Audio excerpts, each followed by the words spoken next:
Okay, when we talk about leadership, especially from a youth perspective, one of the biggest leaders in our youth lives are coaches. So especially, well, in a sporting context, when some of the younger athletes particularly say that their coach is one of the most influential people in their lives in that context. So that's great. Great coaches can teach kids a lot about life in general, about self-esteem, about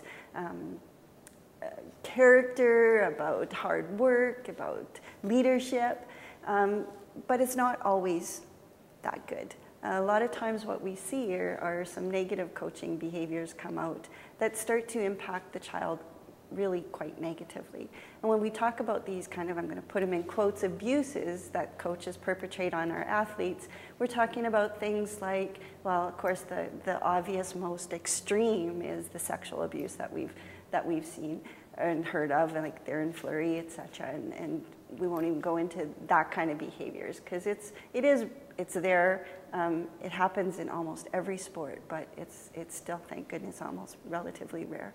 But what we see and more often are abuses like physical abuse, abuses like psychological abuse. Even abuses can be considered when the coach doesn't do anything to stop a behavior or doesn't try to stop their own behavior and just kind of lets it all out. So we call those abuses of neglect.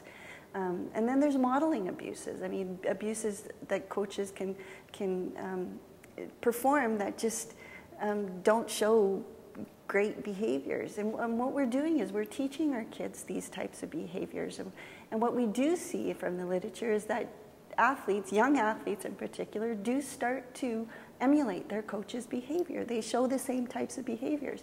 So if a coach is out there and yelling and screaming at their athlete, and you go out there and you hit them into the boards as hard as you can, and I want you to go out there and hurt them, they start to think that's an okay behavior.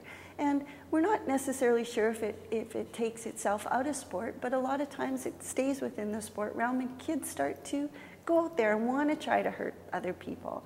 And those are just not appropriate behaviors. And so what we see are a lot of times these coaches do these behaviors directly to the athlete. So it's the coach on athlete interaction. But what we've also been noticing is that when coaches start yelling at the ref or yelling at parents in the stands or yelling at the other coaches or start interacting in negative ways with other adults on the playing field, that they're doing that in front of the child. So we're starting to see these same kind of abuses I just described, but on an indirect manner. So it's not necessarily the coach on athlete, but it's the coach on referee now. And that's in front of the athlete. So we start to see these same kind of psychological abuses and same kind of physical abuses perhaps happening on more of an indirect basis. So we're getting a little bit concerned that these abuses are happening on a more wide scale than we've ever even thought of it before. We actually are trying to start to measure this, and we start to see that from an officiating perspective, that there's at least 40% of the games that occur, not just in hockey, but across the board in soccer and baseball, that where coaches are doing some really bad, inappropriate, unacceptable behaviors, and it's running rampant out there. And what else we're starting to see is that oftentimes what happens is who gets blamed for this. It's not, one of the big leadership behaviors to be able to take ownership of your own behavior and to say, yes, I did this and it was my responsibility. But now what we're tending to see is the coaches are giving away that responsibility and saying, you know what, ref, you did it. It's your fault. And we're starting to point fingers at the ref. And it's not just it's not just the coaches, it's the spectators as well, as we start blaming the referee.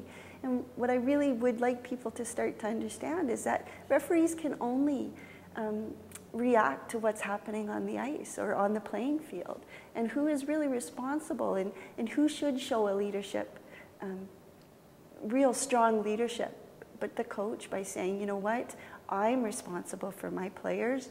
I'm responsible for teaching my players the correct behavior. So maybe don't do as I say, but actually start doing as I'm doing, and maybe the coach can try to clean up his behavior a little bit, or her behavior a little bit more.